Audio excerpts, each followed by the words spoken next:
প্রথমে জানতে হবে আমাদের সুগারটা কেন হয়। আমরা অ্যাসিডিক ফুড এবং অ্যালকালাইন ফুড আমরা খেয়ে থাকি, এবং যখন আমরা সুগার জাতীয় খাবার খাই, আমরা প্রোটিন খাই, ফ্যাট খাই, এই ধরনের খাবার খাই।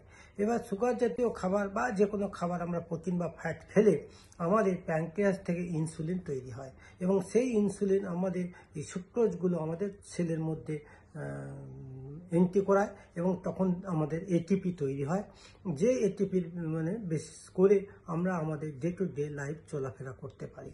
বাট প্রবলেম হচ্ছে কি, আমরা যে খাই যেটা, এবং সেই অনুযায়ী আমাদের যা এনার্জি ভেতরে ঢুকছে, আমরা খরচ কিন্তু করি না। তাহলে আমরা ইনপুট দিচ্ছি বেশি, এবং আমরা সেটা আউটপুটে সেটা আমরা এক্সস্ট করছি না, আমরা রয়ে যাচ্ছে। সেটা কিভাবে রয়ে যাচ্ছে? অ্যাজ এ ফ্যাট হিসাবে রয়ে যাচ্ছে, এবং এই ফ্যাটগুলো আস্তে আস্তে আমাদের সেলুলের মধ্যে জমা হতে থাকে, এবং এইগুলো জমা হতে হতে হতে হতে আস্তে আস্তে সেলগুলো ভর্তি হয়। ভর্তি হতে হতে যখন সেলগুলো ভরে যায়, তখন সেই ফ্যাটগুলো চলে আসে আমাদের ব্লাডের মধ্যে, এবং তখন আমাদের ব্লাড টেস্টে আমাদের দেখা যায় যে সুগারের পরিমাণ হাই হয়ে গেছে। তো এটাই হচ্ছে সুগার। আর যদি দেখা যায় এই সুগারগুলো আস্তে আস্তে ফ্যাটগুলো জমতে জমতে লিভারের মধ্যে জমা হয়েছে, তখন সেটা টেস্টে পাওয়া যায়, that is call fatty liver. তো এই হচ্ছে সুগার হওয়ার কারণ। তো এইটা হতে হতে প্রায় 10 থেকে 12 বা 15 বছর লেগে যায়। তার মানে আজকে যদি আপনাদের কোনো সুগার না থাকে, কিন্তু ভবিষ্যতে সুগার হবে কি না হবে সেরকম কিছু টেস্ট আছে, সেই টেস্টগুলোর আমি পরে ভিডিওতে বলে যাব।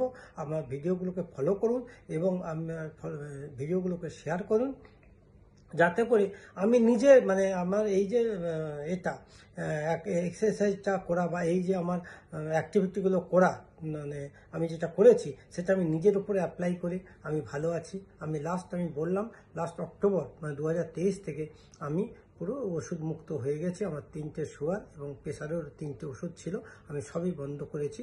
প্রেশারেরটা পরে যাব, আগে আমি সুগারের এটাকে আপনাদের শেয়ার করি।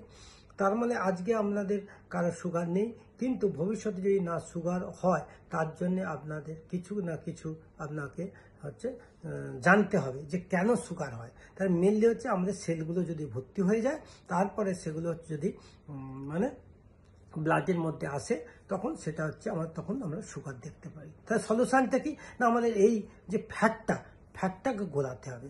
ফ্যাটটাকে আমরা ইউজ করতে হবে।